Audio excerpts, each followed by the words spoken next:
Olá, meus queridos e minhas queridas, estamos aqui com mais um episódio do Pod God com Kika Malk e já iniciamos agradecendo nossa maravilhosa equipe, Rômulo Nascimento, Guto Rodrigues, Júnior Lobo, agradecendo sempre o convite de estar podendo participar desse projeto, né, que é levar a palavra do Senhor para o maior número de pessoas. Já vou avisando para vocês correrem lá, se inscreverem no canal, acionarem o sininho. Estamos aqui com um convidado ilustre, Nilson Onofre, é o nosso convidado, ele é assembleano e vai contar um pouquinho hoje da história dele, do processo dele de conversão. É um prazer incrível estar com você aqui, Nilson. Muito bom estar com você. Eu queria que você falasse pra gente quem é Nilson Onofre. Olá, paz do Senhor Jesus, boa tarde. Nilson Onofre, hoje servo de Deus, filho de Deus, evangelista na casa do Senhor, obreiro, pai de 3 filhas, Premiado. marido e porteiro, que cuida da monitoração no prédio da Kika. Yes! O Nilson, para quem não sabe, ele trabalha aqui há 27 anos, né? Eu tava até brincando aqui, acho que ele me conhece desde pequena. Brincadeirinha, né, gente? Mas, Nilson, fala pra gente como é que foi tua infância com relação principalmente à parte religiosa. Minha infância, questão de religião, foi assim... Eu mesmo não era muito envolvido na religião a qual meus pais praticavam. Meu pai era espírita, e não sei qual é a linhagem, porque espiritismo eles dividem banda kardecista. Kardecista. Não sei qual é a linhagem que ele praticava, mas eu mesmo não me envolvia. Sei que ele tinha lá uma parte que ele reunia com o pessoal dele, colocava a mesa, forrava a toalha, e ali nós éramos sempre colocados à parte. Mas meus irmãos, depois de uma certa idade, começaram a frequentar centros, né, de práticas religiosas afro, mas eu mesmo sempre ficava em casa com minha mãe. Então eu nunca fui chegado ao espiritismo, nunca fui praticante, embora tivesse ali no meio, nunca fui um fruto do meio. Vocês são em quantos irmãos? Lá foram 13. 13 irmãos. Foram 13 irmãos, só que 2 eu não cheguei a conhecer. Nós moramos ali em Macaé, interior de Macaé. E quando eu tive uma certa idade de conhecer os irmãos, 2 eu já tinha perdido. Então ficaram 11 e nós ali crescemos, eu conheci. E todos os seus irmãos iniciaram com o seu pai, no caso, esse lado mais espírita? O espiritismo, alguns irmãos meus chegaram a ser frequentadores ali, não praticantes mesmo, mais superficialmente. Quem foi mais a fundo nessa área foi o meu pai, minha mãe. Sua mãe também? Minha mãe também. Eu pensei que você ficasse em casa, mas com a tua mãe... Sem... Sim, mas era um caso que era assim, as sessões que faziam sempre em casa. Aí depois, mais tarde, que meus irmãos começaram a sair para frequentar os terreiros, como eles dizem. Mas você lembra por que você se isolava desse mundo? Você se sentia mal? Você se lembra o que você sentia? Não, eu acho que ali, as crianças mesmo ficavam à parte. Quando tinha essa reunião lá em casa, era só meus pais com os convidados deles. As crianças geralmente iam pro quarto. Não participavam daquela reunião, que era na sala. Você era caçula, não? Tem um irmão abaixo de mim, que é o Wilson, que hoje está com 51 anos. Eu tenho 52. Coladinho. Bem próximo. E agora eu queria que você contasse pra gente como é que era a sua vida antes da igreja. Assim, ainda na infância, o que aconteceu? Com 6 anos de idade eu perdi meu pai. Morava em Macaé, pessoal criado ali na lavoura, lá no subúrbio de Macaé, na roça mesmo. E com 8 anos de idade eu perdi minha mãe. 6 o pai, 8 a mãe. 2 anos depois. Aí a minha irmã mais velha, a Dalva, já morava aqui em Duque de Caxias, no Rio. Já era casada, tinha 2 filhos, casal de filhos. E o que ela fez? Quando a minha mãe faleceu, com 8 anos de idade, ficamos em Macaé. Eu já tinha uma irmã que estava ali com seus 23 anos de idade, que estava separada do marido, estava com a filha de 2 anos de idade e acometida de leucemia. A sua irmã? É, uma irmã chamada Clarice. A sua irmã não era a filha dela que estava com leucemia, não. Era a sua irmã. Não, a minha irmã, com 23 anos de idade, com a filhinha de 2 anos, separada do marido, que estava na casa da minha mãe. Aí minha mãe faleceu. Aí, quer dizer, aí ficamos eu com 8 anos de idade, o Wilson com 7, a Diva, que é a minha irmã, com 10 anos, e Carlos com 12 anos. Aí, Clarice, com 23 anos, acometida de leucemia, com a Luciane, que era a filhinha dela, com 2 anos de idade. E ela separada do marido. Aí, eu quando falo da Dalva, minha irmã mais velha, e do meu cunhado Manuel, falo com muito respeito, muita admiração, porque foi um casal que entrou na nossa vida para fazer a diferença. Porque Manuel, como casado com a Dalva, ele liberou ela sair aqui de Caxias e ir para Macaé, passar um tempo lá. Ela voltou a trabalhar na roça, porque na infância ela trabalhava na roça. Ela voltou a trabalhar na roça junto com outros irmãos para poder botar alimento dentro de casa, até conseguir dinheiro de passagem e trazer essa galera toda para casa dela aqui em Caxias. Nossa! Aí ela com 2 casal de filhos, aliás, com 3 filhos, porque já tinha o Henrique depois. Aí viemos eu, o Wilson, Carlos, a Diva, Clarice e Luciane. Ela com 3 filhos, foi lá em Macaé e trouxe mais 6 para casa dela. Guerreira. 5 irmãos e vencedora. E uma sobrinha chamada Luciane, que ela que veio registrar como filha dela. A Dalva registrou como filha. E ali fomos levando a vida, levando e tal. E logo cedo, quer dizer, começou a apertar, porque o Manel trabalhava, ela ficava em casa. Então teve que procurar um jeito de gerar renda.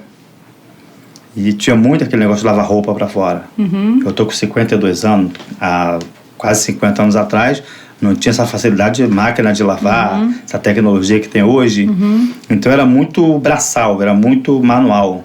E ela começou a fazer essa lavagem de roupa para fora, um meio de gerar renda. E eu e meus irmãos, de alguma forma, era na feira, fazendo frete. Licença. Começaram desde cedo já a trabalhar, né? Para ajudar em casa. Uma infância que não foi fácil, mas também não matou ninguém. Entendeu? Foi uma infância, embora cheia de turbulências, você considera que tenha sido uma infância feliz? Sim, sim. Em muita área fomos felizes, sim. E quem que, na verdade, então, te levou para a igreja? Aí a igreja foi na vida adulta. Ainda na infância tinha uma vizinha que ia para a igreja. Ah, posso levar o menino? Aí levava a criança. A gente ia para lá, grupo de criança, participávamos ali, ouvíamos tal. Aí depois, outro domingo, até que chega uma cidade de adolescência e tal, a gente abre mão de tudo e quer viver a vida mais à vontade.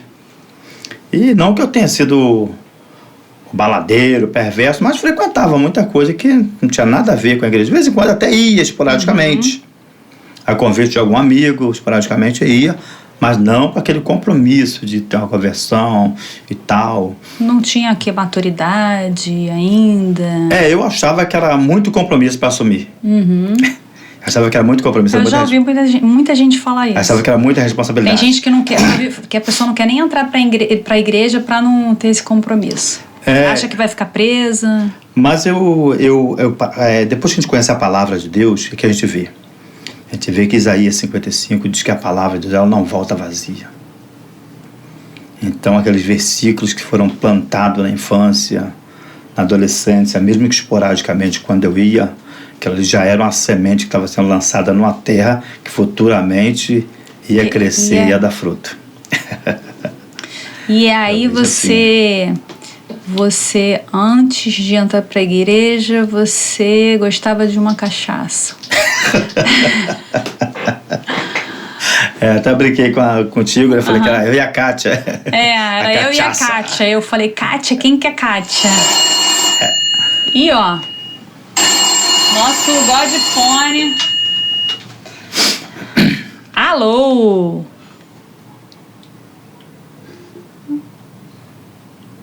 Nilson, tudo bem? Fala aí, qual ministério mais difícil você atuou? Explica aí pra galera, meu camarada. Vamos lá, Nilson, nosso cristão anônimo. Já antecipou o negócio aí, né? Mas vamos lá. Pois é. A questão do ministério. Eu, quando tinha 25 anos de idade, eu tomei a decisão de aceitar Jesus como Salvador. Eu costumo falar que aceitei Jesus porque o livro de Isaías 59, ele diz que a mão de Deus não está encolhida porque não pode salvar. Então está sempre estendida. Em Mateus 28, Deus faz o convite. Vinde a mim, todos vós cansados, oprimidos, sobrecarregados, que eu vos aliviarei. Então, está aí o convite. Aí eu tenho que aceitar.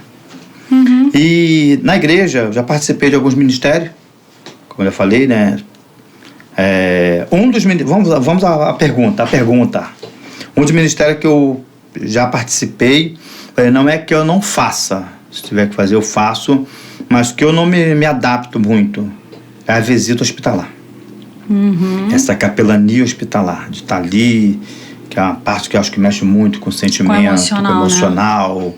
E, então, eu não faço, claro. Se precisar, vou estar lá, nós vamos conversar, nós vamos orar, nós vamos fazer a obra de Deus como tem que ser feita.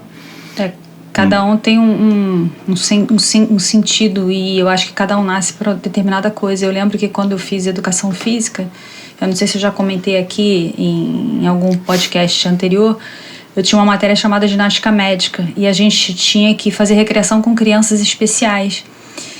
E eu saía de lá arrasada. E a minha amiga saía de lá, era o melhor dia da vida dela.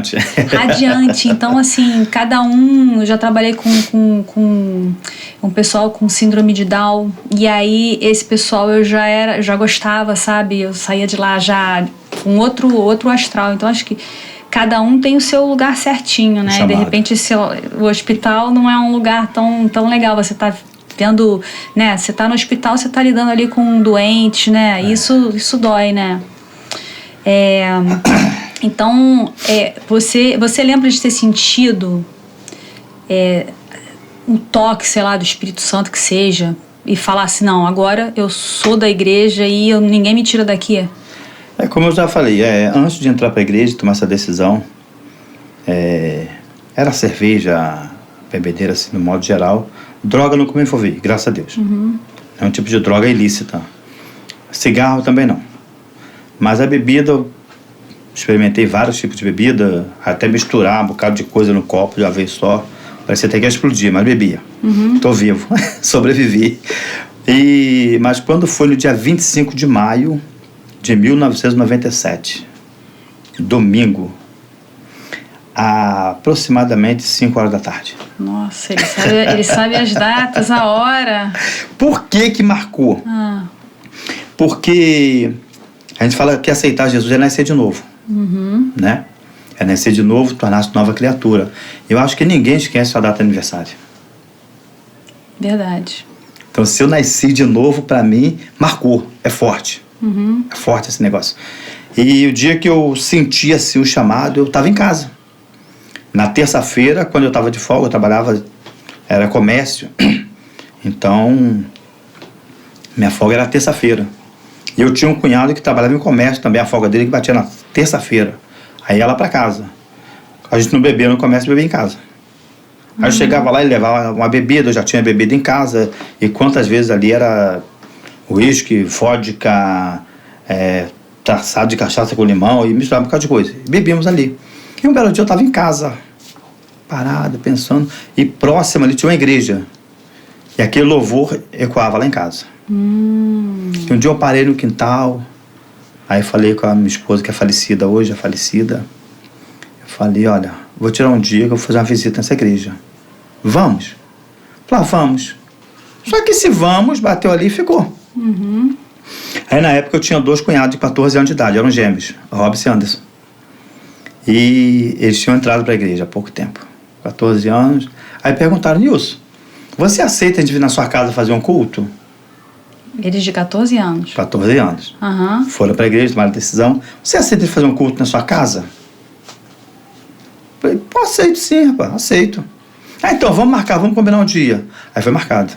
25 de maio de 1997. Foi nesse dia, então. Esse foi o dia do chamado. Aí, quer dizer, ele foi ele, aí foi evangelista, um presbítero. Evangelista e presbítero, para quem não sabe, são cargos eclesiásticos que nós temos na Assembleia de Deus. É o diácono, presbítero, evangelista, pastor, missionário. Então foi um presbítero, que foi o presbítero Martins, na época, e evangelista Alexandre, hoje pastor Alexandre. E os 2 jovens, recém-iniciados no evangelho, sentiram o chamado e foram lá em casa. Levaram a caixinha de som, levaram o microfone, colocaram lá no quintal. Começaram a louvar. Chamamos a vizinhança, que era mais próximo, amigo nosso. Vai ter um culto lá em casa, vamos lá. Já começamos a evangelizar por ali.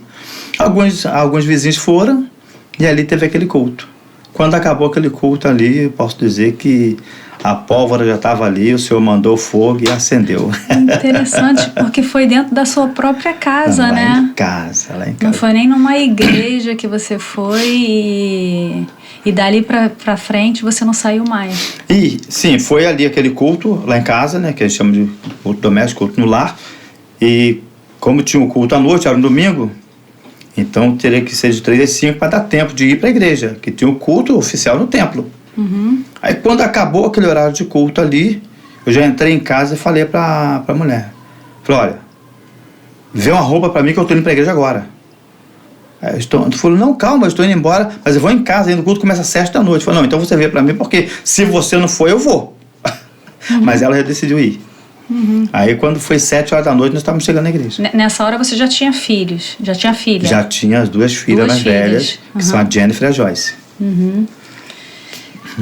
Aí aquele dia ali, foi, bateu, ficou e falei com Jesus, estamos juntos. Você, naquele dia, você parou de beber? Impressionante.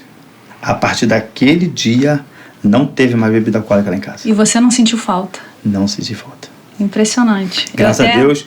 E nós ficamos até preocupados, porque eu morava no quintal que era minha casa e a casa da minha irmã.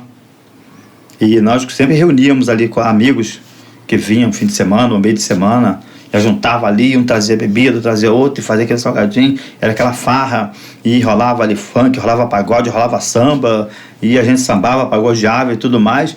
Aí ficamos preocupados depois, porque aquele dia não foi só eu. Impressionante é que foi eu, a mãe das minhas filhas, que hoje é falecida, como eu já falei, e a minha irmã, que morava no quintal, meu cunhado, a filhinha de 9 anos que ela tinha, e foi a galera toda. Todo mundo foi aquele dia todo mundo tomou uma decisão. Tomamos a decisão. Aí falamos, gente, e agora? Como é que nós vamos falar para os amigos que vêm aqui que a gente não vai mais rolar a bebedeira, o pagode? E aí, como é que foi isso? Aí eles chegaram, nós falamos e tal. Ainda foram um tempo, mas eles mesmos foram vendo que o ambiente mudou. Então, devagarzinho, eles foram se afastando. Com certeza. Sem a gente falar nada. Porque eles viram que mudou o modo de falar. Isso tem a ver um pouquinho com a próxima pergunta, né? Eu acho assim, ser cristão não é fácil. Você chegou a sofrer algum tipo de preconceito? Teve algum desses amigos teus que de repente, vocês estão ficando fanáticos e se afastaram de mal, ou foi tudo bem tranquilo? Não, até que se afastaram de boa. Sem denegrir a imagem de ninguém, sem depreciar. Foram só sentindo meio fora do quadro. Porque foi mudando. Não é que nós desmerecemos. Não, eles mesmos viram que o assunto mudou. O ambiente mudou, o clima mudou. E é interessante porque tem muita gente que acha que pelo fato de você não ter bebida, não ter esse tipo de convívio, você não pode ser feliz, né? E você não precisa de nada disso para ser feliz. Não. Inclusive esses amigos, embora não passassem a ser frequentadores assíduos lá de casa, nós não rompemos o laço de amizade. Continuaram sendo amigos, sem exceção. Só que não era mais a mesma coisa. Então, quando até iam, mas não era com aquela frequência e nem com aquele período duradouro como ficavam antes. Então, você assim, não lembra de nenhum momento você sofreu algum preconceito por ser evangélico? Não, graças a Deus até o momento não lembro. Se passei algum momento, já fluiu, já está perdoado. Nem por não beber mais? Não. Sempre fui respeitado nessa parte. embora a gente saiba que muitas pessoas têm preconceito, mas eu mesmo, na prática ali mesmo, nunca passei, não. Fala um pouquinho agora de cada ministério que você já trabalhou aí na tua vida. Bom, evangelismo com presidiários. Ali eu nunca assumi a liderança, mas eu fiz parte do grupo. Era em São Gonçalo, eu morava em São Gonçalo na época, e tínhamos ali um grupo que nós fazíamos evangelismo no presídio, na Alameda São Boaventura, Fonseca, Niterói. É fácil evangelizar presidiário? É tranquilo? Como é que é? Tem que ter, assim, paciência. Tem que saber como entra, como sai. Exige, assim, uma certa cautela. Porque muitas vezes você está lá dentro e eles querem que você leve alguma coisa lá para fora. Ou então você está aqui fora e eles querem que você leve alguma coisa lá para dentro. Eu, por exemplo, certa feita, um interno chegou para mim e perguntou se tinha como eu levar um cinto para ele. Sendo que lá dentro ele não podia usar cinto. Não pode usar cinto porque eles podem enforcar. Aí chegou, irmão, aí me chamou no particular. Poxa, não tem como você trazer um cinto para mim? Ele falava cinta, porque ele não era daqui do Rio. Tem como você trazer uma cinta para mim? Porque eu estou emagrecendo, estou perdendo muita roupa. Aí me deu até a tática. Você faz o seguinte, você vem com a calça que esteja justa na cinta, ele vem com cinta. Porque você do grupo de evangelismo pode entrar com cinta. Aqui você tira a cinta escondida e me dá. Então, quer dizer, se eu não tivesse instrução para aquilo ali, eu ia fazer isso aí. E daqui a pouco tá arriscado ser companheiro de cela dele porque quebrou uma regra. Entendeu? Teve um irmão do nosso meio que ele falou que teve uma vez que o interno pediu para ele levar uma carta. Tem como tu levar essa carta para minha mãe, essa correspondência? E ele virou para o interno e falou, olha, posso levar, mas faz o seguinte, abre a correspondência e vamos ver o que está escrito. Você quer violar minha correspondência?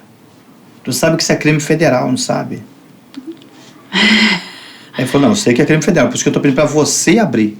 Eu não vou violar sua correspondência. Eu quero que você abra, porque eu não sei o que está escrito aí. Aí pode ter um plano de fuga. Eu vou estar saindo com um plano de fuga se eu for abordado nessa ida. Eu posso estar levando a ordem de execução de alguém. Esperto, né? Ele foi posso estar levando a ordem de execução de alguém, ou até a minha mesmo. Eu não sei o que está escrito. Como é que eu vou levar essa correspondência? E aí? Aí ele desistiu de mandar a correspondência. Tá. Então, certamente... Então, ninguém sabe alguma o que coisa estava legal. escrito. Então, quer dizer, tem um certo cuidado. Por isso que eu falo, para entrar e para sair. Tem que ter cuidado com aquilo que leva lá para dentro, como o caso do cinto, que queria que eu levasse. É ilícito. Como a correspondência que o outro queria que saísse. Então, tem que ter esse cuidado, uma certa instrução. Teve mais algum outro trabalho? Morador de rua? Ainda na questão do... Presidiário. Do presídio, o que me chamou muita atenção, embora pena que eu não estivesse presente nesse dia, porque devido a trabalhar com escala, e nossa visita lá era todo sábado, tinha sábado que eu não podia ir, mas o coração ardia para estar lá junto com eles, pregando a palavra, que é coisa que eu gosto muito, e estavam falando que a equipe chegou, eram 6 irmãos, a equipe chegou, passou pelos trâmites que tinha que passar na entrada, e quando estavam chegando lá no pátio, quando olharam, o interno ia cometer um suicídio na hora. Ele elaborou alguma coisa lá, improvisou uma forca, botou no pescoço e pulou de algum lugar. Uma das irmãs que estava no meio, ela viu como se fosse filho dela. Que ela tinha filho adulto, sabia o trabalho que dá um filho. Aí os irmãos disseram que ela correu, abraçou aquele camarada, segurou, ela sustentou o peso dele. Nossa. E ali evitou salvou aquele suicídio. Dele. E eu achei muito chocante, foi emocionante. E pena que você não estava lá. Então vale a pena. Vale a pena. E depois você sabe se... Aí ali conversaram com ele resolveu tomar a decisão. Só que ele fica lá com o tempo... A gente acaba cortando o vínculo, né? Não tem aquele vínculo. Vocês não têm mais notícia. Então é isso. E com relação ao morador de rua, vocês já fizeram também esse tipo de trabalho? Sim, moradores de rua foi uma irmã lá sentiu o chamado. E como é que nós vamos fazer para evangelizar os moradores de rua? Estratégia. O cara está na rua, ele está com fome. Vai levar prato de comida, você não vai chegar lá com morador de rua, chamar o cara para conversar e tchau e benção. Não, vamos elaborar aqui uma garrafa de café com leite. Vamos elaborar uma garrafa de café com leite, a gente leva um café com leite quentinho para eles, leva um sanduíche, um pão com margarina, um pão com mortadela, o que seja, e chama o cara pro lanche. Quando ele acordar pro lanche, a gente taca a palavra nele. E deu certo, né? E assim foi. Aí começamos assim, nesse projeto, e fomos, mas o São Gonçalo, aí tínhamos ali uma equipe que ia conosco, e andávamos. Ali em Niterói, Amaral Peixoto, Praça São João, não sei se você conhece Niterói, aí Terminal das Barcas ali. Sei onde é que é, Terminal das Barcas. Aquele centro, aí tem um Plaza Shopping, nós andávamos aquilo ali. Às vezes era a noite toda naquela vigília, aquela vigília andante. Aí isso aí a missionária Valdenice, na época, pregando na igreja, falando do projeto, alguém ouviu e ofereceu para nós um transporte e condições para levar quem tinha. O camarada tinha um mercado e ele falou que lá ele queria participar dessa obra, mas não tinha mão de obra. Mas tinha toda a indumentária. Tinha carro, tinha panela grande, tinha alimento, aí passamos a levar quem tinha. Aí ele cedia a Kombi com tanque cheio, cedia o material, nós preparávamos a quentinha, elaborávamos ali com maior higiene, que a gente mesmo se alimentava daquela comida, com muito carinho, e partíamos para a rua para levar o alimento. E você lembra se você levou 1, 2 ou quantas pessoas que de repente saíram dali e foram, quero ir para a tua igreja? Assim, para a nossa igreja diretamente não, porque o que eu falei, nós morávamos em São Gonçalo e nós fazíamos um trabalho em Niterói. Então a nossa indicação sempre foi, procura a igreja mais próxima. Eu acho que é o ideal também. Procura a igreja mais próxima, porque é adventista, é assembleia, é batista, é presbiteriana. Em João 4, Jesus, quando ele conversa com a mulher samaritana, havia um grande problema entre judeus e samaritanos.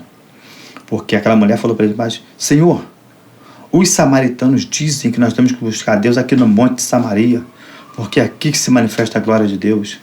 Mas os judeus dizem que nós temos que buscar Deus nos montes da Judéia, porque é lá que se manifesta a glória de Deus.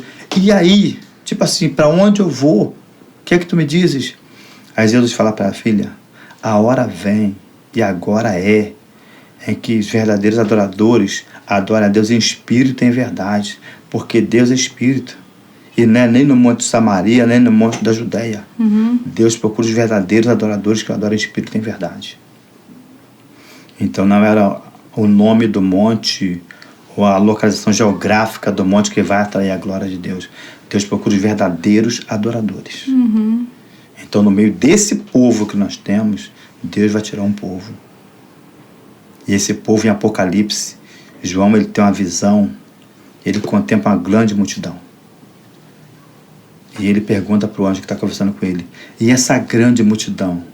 Quer dizer, o anjo do Senhor pergunta para ele, João, essa grande multidão, quem é? Ele fala, tu sabes. Ele fala, essa grande multidão são aqueles que lavaram suas vestiduras no sangue do Cordeiro.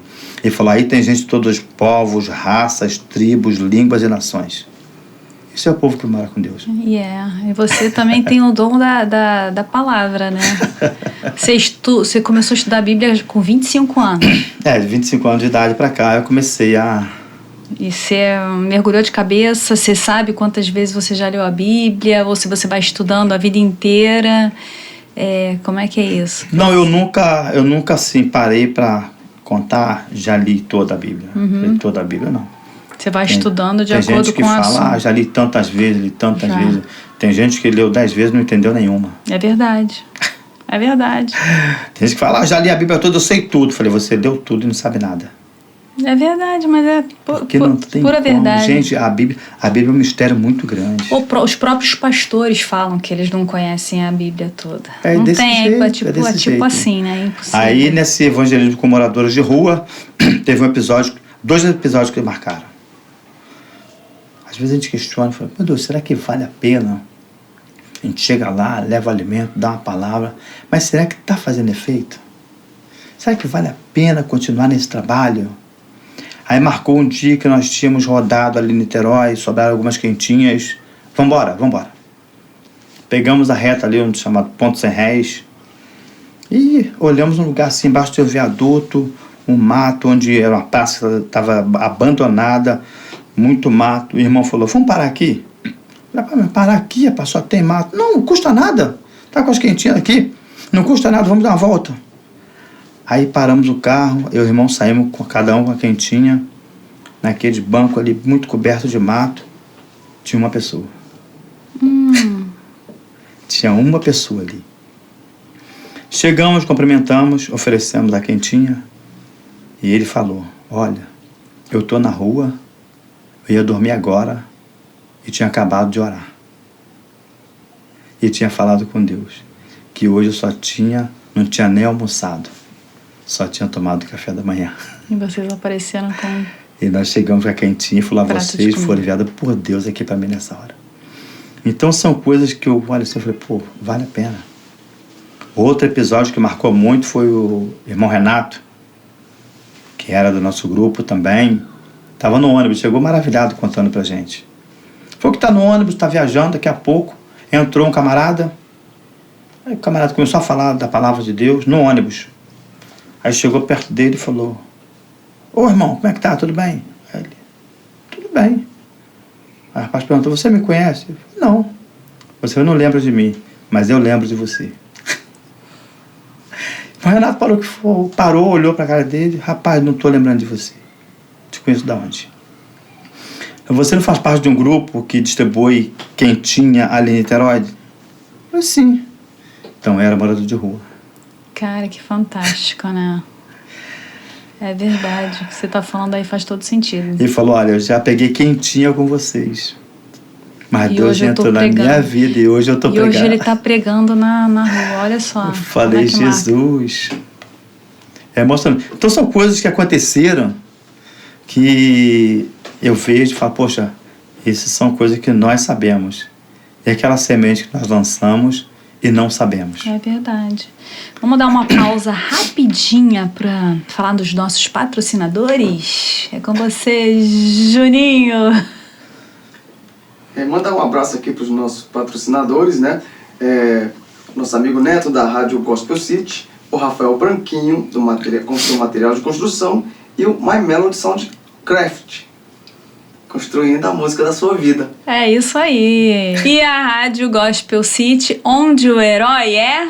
De verdade. De verdade, é isso aí. Eu ainda tô engatinhando, né, nesse processo aí de evangelismo. Eu fiz um curso de pregadora e você até assistiu, né, minha pregação. Assisti. Eu queria saber essa parte tua, como missionário, como que você estuda o texto, como que você, sei lá, recebe o Espírito Santo, como é que acontece, o que você sente quando você tá lá pregando, se dá essa vontade de pregar, sabe? Essa vontade eu tive, né? Uhum. E eu queria saber como é que é o processo contigo.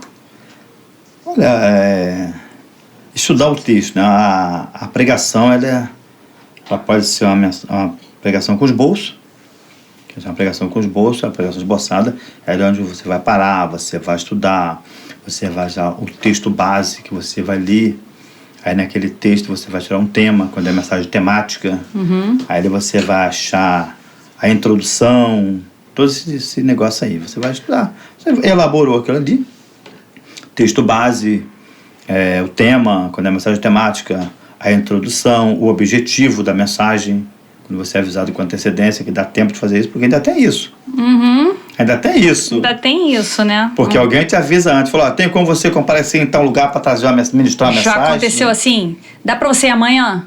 Não, já aconteceu. Pregador. Assim, já aconteceu assim, você está no culto, o pregador faltou, tem como te pregar agora? Aham, e aí você foi?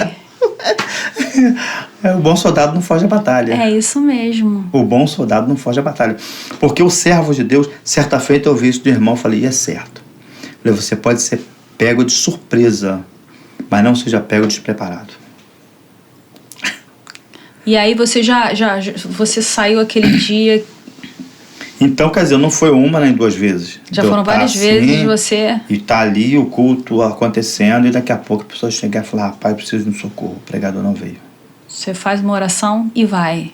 Falar, Senhor, toma a frente, fazer como o Senhor falou, eu abro a boca e o Senhor enche. É isso aí. Então Eu abro a boca e você transmite. Teus irmãos frequentam a tua igreja?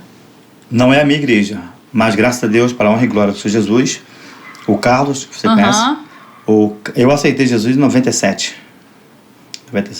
E quando foi em 98, morando em São Gonçalo, nós tínhamos eu e um grupo de irmãos, nós estávamos no propósito de oração pela madrugada.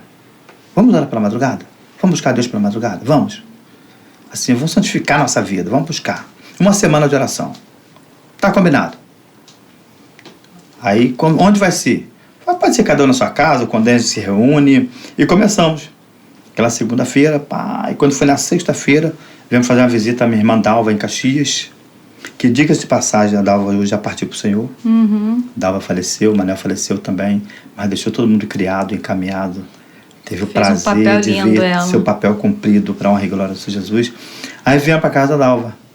A Dalva também já tinha aceitado, já tinha se convertido, já tinha feito uma obra na vida dela, já estava no Evangelho, e chegamos ali falando com ela: Dalva, é o seguinte, nós estamos com um propósito de oração aí, mas é meia-noite. Você pode dar para o seu quarto, vai dormir, que a gente fica aqui na sala e nós vamos orar aqui. Ela falou: não, eu também quero orar, que eu estou precisando de oração. Eu vou participar com vocês. Aí foi aquele negócio da candinha. Aí já, irmã Vera, vai lá e chama a Vera. Fala que vai ter oração aqui em casa. Não, a irmã Graça já estava lá, que era as amigas dela, Vera, Graça e Madalena. Vai lá, chama a Madalena, vai ter oração aqui em casa. Aí vieram, aí ficaram ali às 4, aí juntamos o grupo, começamos a oração, meia-noite. Quando paramos, ia dar 6 horas da manhã. Mas era um atrás do outro. Virou vigília, o negócio virou vigília. E assim, nós orávamos um pouco, levantávamos, louvávamos ao Senhor, e líamos a palavra, falávamos a palavra, contávamos testemunho. E aí Deus abriu o céu naquele lugar, ficamos até 6 da manhã. Isso foi na sexta-feira para sábado. Aí no sábado nós fomos na casa do Carlos. Aí chegamos lá, Carlos estava só misericórdia. Bebia também? O Carlos não bebia, ele entornava. Nossa! Carlos, para quem não sabe, é o irmão dele, que também trabalha aqui há quanto tempo? Muito tempo. Mais do que você? Não. Ou não? Eu que... Você que trouxe ele. Eu fui o canal para ele vir. Na época do Somário Provedel como síndico ainda, para ter ideia. Muitos anos. Então chegamos na casa do Carlos, ele estava lá e aquela semana Deus tinha dado um grande livramento. Que ele brincando com os colegas lá, jogando futebol. Pô, bora comer um pato, vamos comer um pato. Ele saiu, achou um pato e matou o pato. Quando ele foi ver o pato, era do cara que era o traficante, dono da favela. E agora quem paga o pato? Aí o cara queria a cabeça dele. Gente. Aí ele negociou, comprou outro pato, o cara não queria outro pato. Não. Porque eu vou te dar outro pato, vou te dar um dinheiro. Imagina se for o pato de estimação. E ali, por isso que a gente fala que foi um grande livramento de Deus naquela semana. E aí chegamos na casa dele aquele fim de semana. E ali Deus falando, começou a falar, que Deus revela. Deus é o mesmo que falou com Abraão, que falou com Isaac, que falou com Jacó, que falou com Moisés. É o mesmo Deus, ele fala até hoje. Basta termos sensibilidade para ouvir a voz de Deus. E Deus começou ali no meio daquela oração, na casa dele. Nós falamos com ele: ó, Carlos, nós estamos com um propósito de oração meia-noite. Se você permitir, nós vamos orar na tua casa. Se você não quiser, a gente vai na casa do Wilson. O Wilson, que é meu outro irmão. O Wilson não está aí, mas deixou a chave da casa dele. Não, pode orar aqui em casa mesmo. Aí deu confiança. Deu confiança, Jesus entrou, a legião saiu. Aí começamos a orar, e quando acabou ali, fizemos o apelo. Você não quer sair dessa vida, não quer aceitar Jesus como Salvador, você não quer viver a transformação? Eu quero. Aí veio, tá aí. Isso foi no sábado, no domingo, tinha uma igreja próxima à casa dele, fomos ao culto, participamos, chamamos o responsável e apresentamos. Esse aqui é meu irmão Carlos, tomou a decisão ontem à noite, como nós não moramos aqui, está com vocês. Ajuda a encaminhar, ajuda a engatear. E está aí até hoje, graças a Deus. Vocês fazem um estudo bíblico antes do batismo? Como é que é lá na igreja de vocês? Sim, nós chamamos de discipulado. Aí tem o discipulado, passa ali para o membro. Esse estudo bíblico, você também já participou desse estudo bíblico? Não sei, na minha igreja se chamam obreiros. Os obreiros que fazem o estudo bíblico, quando a pessoa chega lá e fala: eu quero me batizar. Na Sim, tua igreja tem essa dinâmica? Essa dinâmica? Tem. Não sou eu que faço essa parte. Geralmente quem faz é o pastor que está responsável pela congregação, entendeu? Ou então ele seleciona algum obreiro para poder fazer essa parte.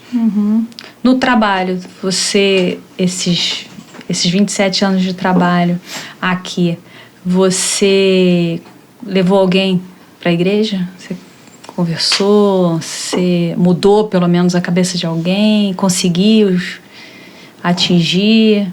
Olha, assim, diretamente, tal, a gente vai dando testemunho diário, né? Testemunho diário.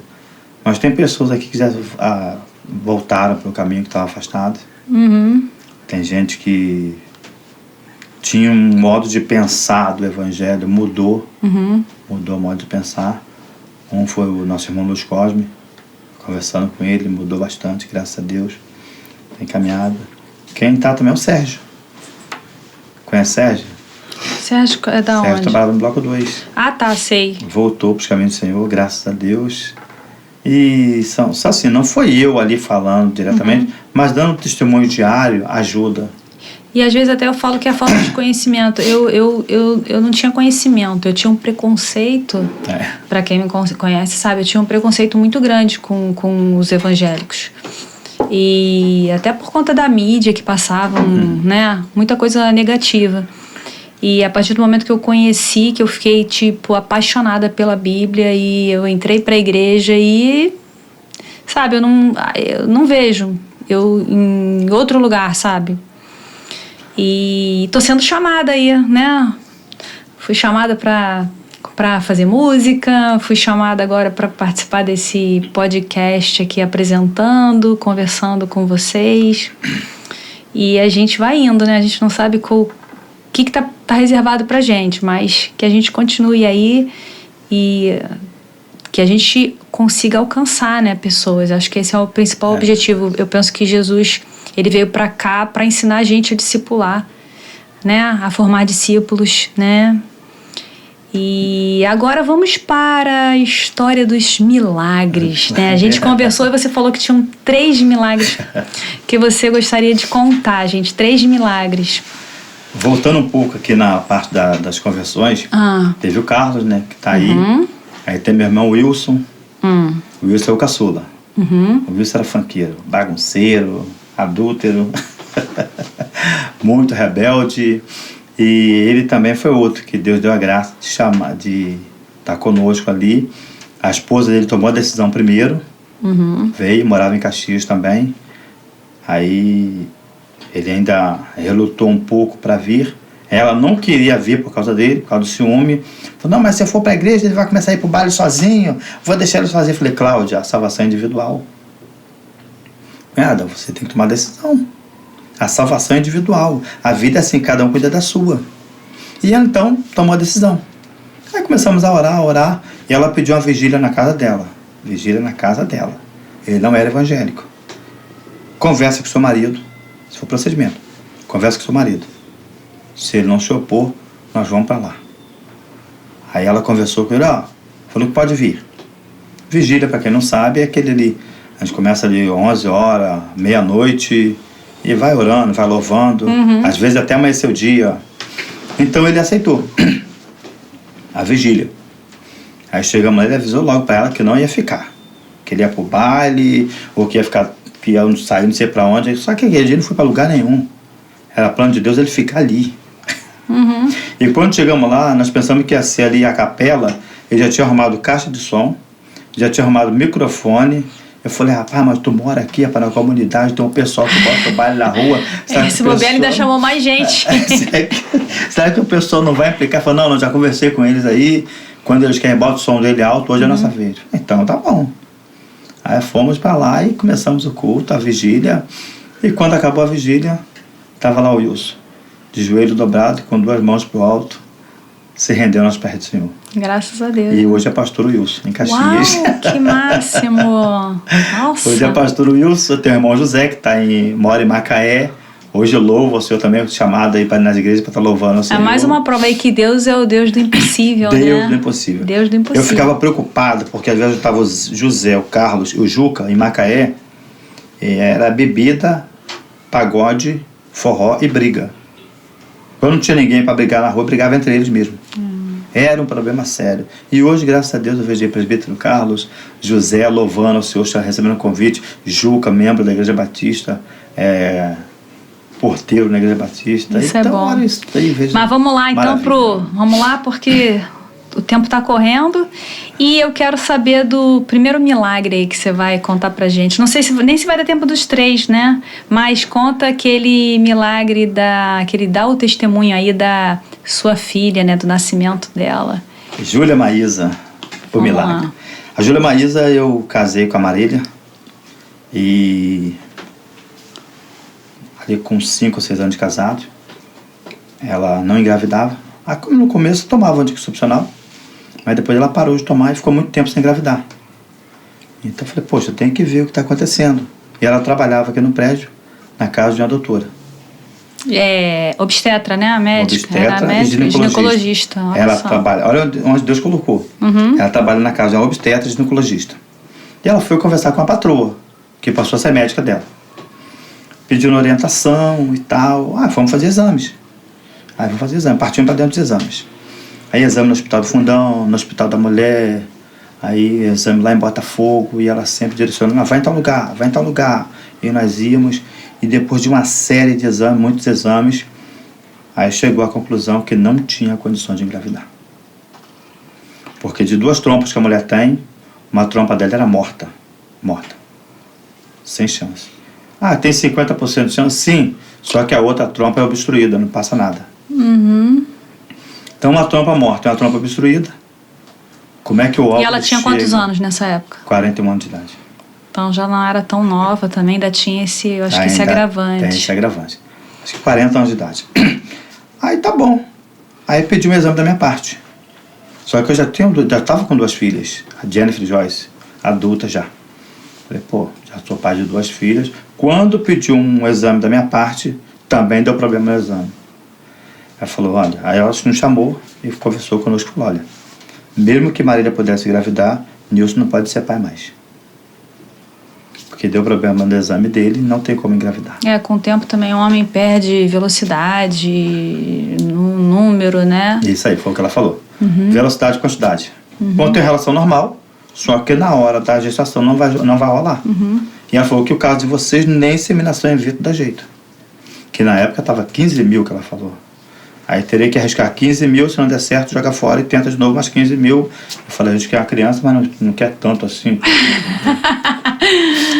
A gente não quer tanto a criança assim. Ela não era mãe, né?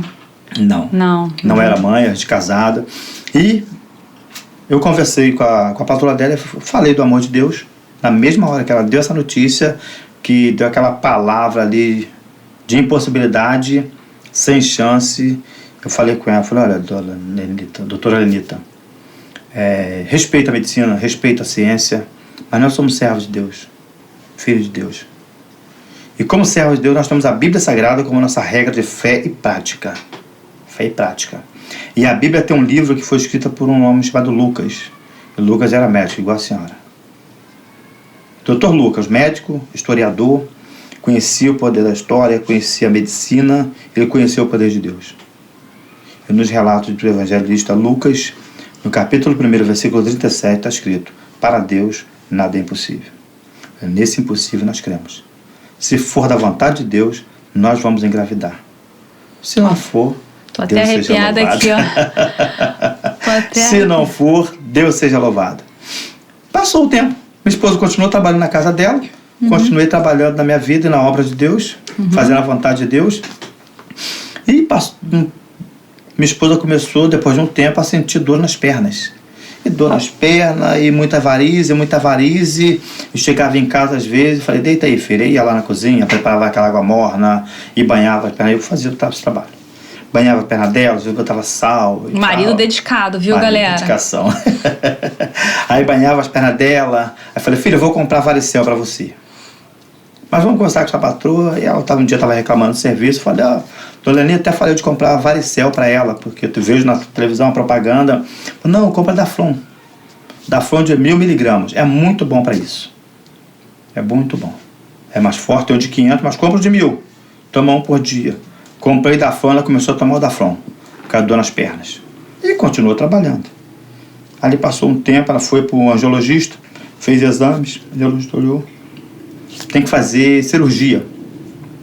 R$8.000. Falei, santo Deus, misericórdia. Tem que fazer cirurgia. Aí foi fazer revisão de exames. Quando ela foi para revisão de exames, ela conversou com o angiologista e falou, doutor, eu estou tomando um remédio aqui chamado Daflon, mas estou sentindo uma coisa estranha no meu estômago. Ele perguntou para ela, Marília, será que você não está grávida? Ela, mas doutor, eu não posso engravidar. Falei, quem falou que você não pode engravidar? Falei, não, eu tenho exames comprovando que eu não posso engravidar, eu não posso ser mãe. Ela falou que o angiologista escrevendo perguntou para ela, quem sabe não aconteceu um milagre? Ainda falou milagre, hein? Foi ali. Foi. Taxativo, para não ter dúvidas. Uhum. Aí falou, você já fez o exame de sangue? Beta-HCG. O beta? Não. Aqui faz, quer fazer? Aí quando foi lá que fez, positivo. Positivo, aí a mulher desceu do salto, perdeu a estribeira. Eu estava trabalhando esse dia, eu trabalho à noite, esse dia eu estava trabalhando de dia. Ela estava lá fazendo o exame, me ligou. Nilson, você vai ter que parar a obra. Falei, mas o que houve, filha? Tô grávida. Aí eu pensei, pronto, o Daflon vai fazer efeito na perna, vem na cabeça. E ali, aquela semana, ela falou, não, terça-feira sai o resultado, pega o resultado. Peguei o resultado, a patroa não estava aqui, a patroa dela estava em Portugal, estava viajando. Uhum. Ela estava aí e fui lá, peguei o resultado, quando eu li positivo, ela falou, vamos marcar uma outra. Aí para aquela semana marcou a outra, pro sábado. Fomos para a outra, quando chegamos lá, é interessante, quando falou tá grávida, a barriga apareceu, porque ela não tinha barriga. Uhum. A barriga apareceu. Chegamos lá, fomos fazer a outra, a doutora deitou ela, foi fazer daqui, dali, daqui a pouco deu o resultado. 36 semanas. Aí ela, a gente é leigo, né? Tá, doutor, 36 semanas. Vai nascer quando? É pra quando? Mas é pra quando? Ah, pro dia 29. Tá, mas 29 de qual mês? Final desse mês. Já tava com 8 meses de barriga. Que gravidez maravilhosa, gente. Eu queria ser assim. 8 meses de barriga. Aquela, aí depois a gravidez dela pra ela foi menos de um mês. Um mês de barriga. A grávida de um mês, já viu? Grávida de um mês. E ali foi aquele negócio, a barriga cresceu. Porque até então ela estava grávida, mas continuou usando a mesma saia jeans. Uhum. Ela estava grávida, mas continuou usando a mesma roupa, indo não da mudou? Barra da Tijuca para Magé, de ônibus lotado, trabalhando. Nossa. Ela estava grávida, mas levou uma rotina normal de trabalho. O que a patroa falou quando soube da notícia? A patroa estava lá em Portugal, quando ela só falou, Marília, bem que Nilson falou que para Deus nada é impossível. E essa patroa dela depois? Aí, nos ajudou. Não, muito. Eu sei, mas ela se converteu, ela foi pra igreja. Hoje ela fala que é um milagre. É um milagre, ela reconhece, né? Que Júlia Maísa é um milagre. Caramba. Reconhece. Aí minha esposa engravidou e teve aí essa menina que já foi descoberta com 8 meses. Mas o que acontece? A gente vê a preparação de Deus em tudo. Tudo é preparação de Deus. Até então eu não via tanta necessidade de ter uma criança. Eu tinha 2 filhas. Mas um belo dia a gente passeando em Niterói, no campo de São Bento, se não me engano, que tem em Niterói. Uhum. Estávamos ali, rodamos, olhamos o lago, olhamos a praça, eu e ela. Daqui a pouco chegamos na ala infantil. Eu vi as crianças brincando e eu olhei para ela. Eu falei, a gente precisa de uma criança. Mas já tinha um laudo que não podia engravidar. Uhum. E aquele dia Deus olhou do céu e falou, vocês precisam de uma criança. Uhum. Aí preparou a criança. É. Aí tá aí, Júlia Maísa, hoje. Aí sim, mais interessante. Como é que faz chá de bebê com 8 meses? 8 meses de barriga? Como é que você se prepara para ter um filho em um mês? Como é que se prepara para uma criança, para um filho em 8 meses? Aí ela ficou, falou, meu Deus, não vai dar tempo nem de fazer um chá de bebê. As irmãs na igreja abraçaram a causa. Minha filha, que era caçula, perdeu o posto, mas abraçou a causa. Uhum. Não, Marília, vamos fazer o chá de bebê. Fizeram o chá de bebê ali nas correrias, prepararam tudo na varanda lá em casa. As irmãs abraçaram a causa. Olha, posso falar para você que minha filha fez 2 anos de idade. Nunca precisou comprar nada. Nunca precisou comprar uma fralda, um lenço umedecido, fralda de todos os tamanhos, de RN, que é de recém-nascido, roupa, até a GG. Deus provê. Deus preparou tudo. E um dia eu conversando com a minha esposa, ela preocupada, né? Descobriu que estava grávida, aquele barrigão, parada no portão de casa pensando. Falei, Nilson, estou meio preocupada. Falei, o que foi, filha? Preocupada com o quê? Não, porque está com 8 meses, a gente não fez pré-natal, a gente não fez aquele acompanhamento, não tomou vitamina. Falei, filha, é de Deus. Você lembra de Abraão com Isaac? Deus chama Abraão, fala para ele oferecer um sacrifício, um holocausto. E quando chega lá, Abraão está subindo o Monte Moriá com Isaac. Isaac olha para o pai e pergunta, pai, cadê nós trouxemos aqui a lenha, trouxemos o fogo, mas cadê o cordeiro para o holocausto? Abraão olha para ele e fala, Deus proverá. Então, o Deus que chamou Abraão para o sacrifício, ele proveu o cordeiro para o holocausto. Então, se Deus nos chamou para essa gravidez, filha, o Deus que chama para o sacrifício preparou o cordeiro. Fique em paz. E foi desse jeito, Deus preparou. É isso. E tá aí, Júlia Maísa, hoje com 6 anos de idade, esperta, graças a Deus. Vamos dar uma paradinha agora, para você pegar aqui uma promessa. Vamos ver que mensagem Deus tem para você hoje. Estamos de amarelinho. Se precisar do meu óculos. Aqui 5.2. Não tem jeito. Seus olhos são como uma lâmpada que ilumina todo o corpo. Quando os olhos são bons, todo o corpo se enche de luz. Mateus 6:22. Eu acho que de repente isso aí tem até a ver com o que você estava falando. Talvez se vocês não fossem tão filhos de Deus e tão, crentes na palavra de Deus, talvez ele não tivesse dado essa criança para vocês, né?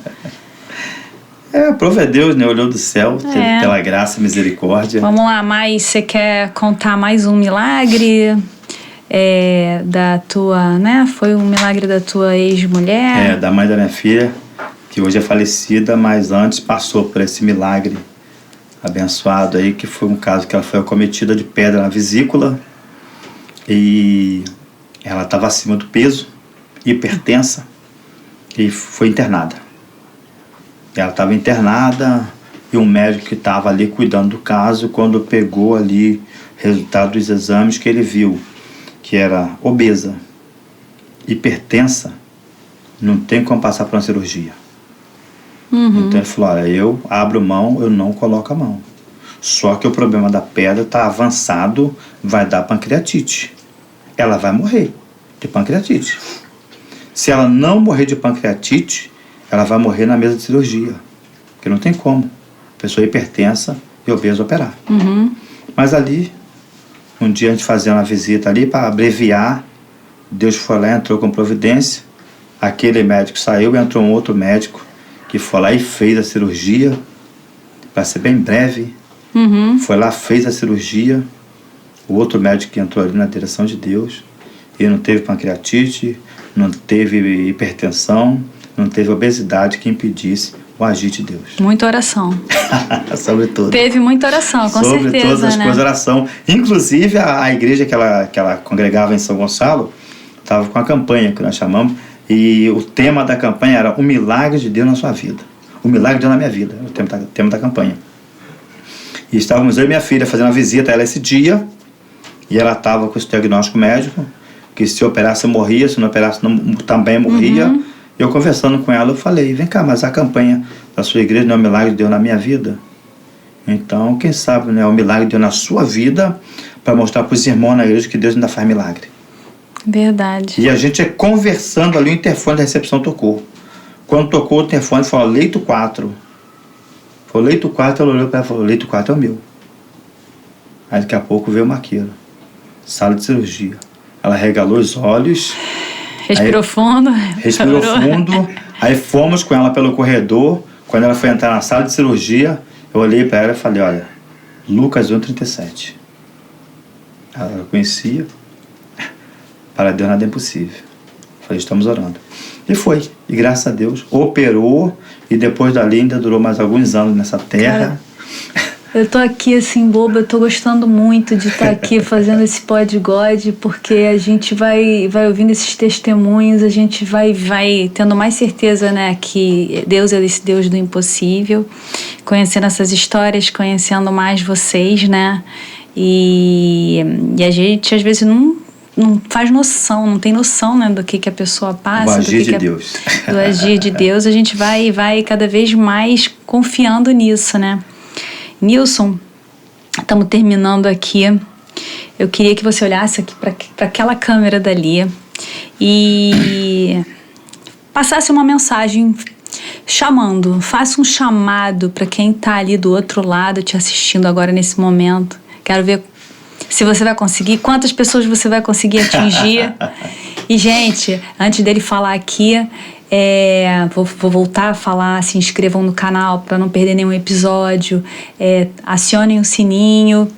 E se você se sentir tocado com essas mensagens, com essas histórias que vocês estão ouvindo aqui, entre em contato com a gente. Se você também tem um testemunho que você quer contar, fala com a gente. E quem sabe você vai estar aqui conversando também, passando tua mensagem. Vamos lá? Ali? Com você. Então quero deixar de base Isaías 55, versículo 6. Isaías 55, 6 diz: busca o Senhor enquanto se pode achar. Invocai-o enquanto está perto.